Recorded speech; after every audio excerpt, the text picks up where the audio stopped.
Hi guys, ito na yung part 2. Ito naman yung next na binili ko. Sobrang cute niya. Food sticker siya. Ayan, may takoyaki, may tempura.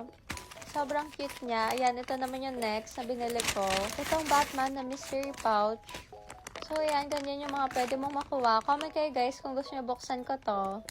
Ito naman ang cute na mga binili ko dito. Bumili ako ng postcard, tapos bumili din ako ng keychain and mga stickers. Ito ang cute Meji na keychain. Bumili din ako nitong mga stickers. Sobrang cute nila. Ito may Mikmik, may White Rabbit, meron ding Pochi, tapos bumili din ako ng Meji. Ito ang cute itong sticker, Meji na chocolate. 5 pesos ko lang pala ito nabili.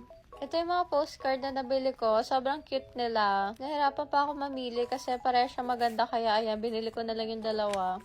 Ito may nakita akong Anya na sticker. Kaya syempre binili ko. Ayan, sobrang cute niya kasi malaki siyang peanuts. Tapos ayan na sa ibabaw si Anya. Ito naman yung next. Nakuha ko to dun sa may vending machine na maliit. Mystery sticker pack siya.